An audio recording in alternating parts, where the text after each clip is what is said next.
Uhali gani mwanafamilia, na natumai ubuheri wa afya tele kabisa. Sasa kama ni mara yako ya kwanza, nikukumbusha kwamba usisahau kusubscribe maneno mekundu yaliyoandikwa subscribe hapo chini ya video, ili uwe wa kwanza kabisa kupata habari zetu punde tunapokuwekea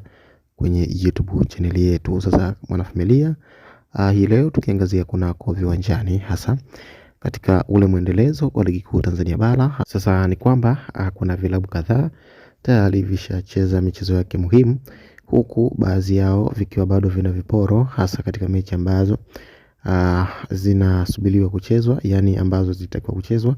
hapo kipindi cha nyuma lakini hazikuchezwa kutokana na mwingiliano wa mechi za kimataifa, hasa zile za CAF Champions League. Sasa katika michezo ambayo imechezwa hii leo ni pamoja na mchezo dhidi ya klabu ya Wekundu wa Msimbazi versus Azam FC, na pia mchezo mwingine ni kati ya Coastal Union versus Young Sports Club. Sasa ni kwamba michezo hiyo imekuwa ni michezo ambayo namna yake, hasa katika mwendelezo wa ligi kuu Tanzania bara, huku Wekundu wa Msimbazi wakipoteza dhidi ya Azam FC kwa kufungwa goli 2-0, na huku kwa upande wa Young Africans wakiibuka kidedea kwa ushindi wa goli 1-0, goli hilo likifungwa na mchezaji au striker machachari kutoka klabu hiyo, Prince Dube, na goli hilo lilikuwa katika dakika zile za jioni kabisa. Sasa ni kwamba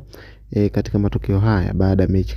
kutamatika, sasa kama tunavyofahamu ya kwamba msimamo wa ligi kuu Tanzania bara umebadilika kupitia au kutokana na mechi ambazo zimechezwa hii leo. Sasa ni kwamba msimamo wa ligi kuu Tanzania bara, anayeshikilia nafasi ya kwanza ni JKT Tanzania Football Club akiwa na pointi 17, na nafasi ya pili inashikiliwa na Young Sports Club ambaye ana pointi 16, na nafasi ya tatu inashikiliwa na Pamba Jiji ambaye ana pointi 16,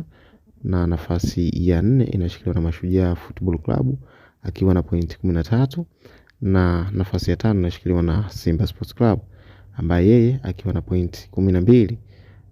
Pia nafasi ya 6 inashikiliwa na Namungo FC akiwa na pointi 12, na nafasi ya 7 inashikiliwa na Mtibwa Sukari, yani Mtibwa Sugar akiwa na pointi 10, na nafasi ya 8 ni Fountain Gate Football Club akiwa na pointi 10,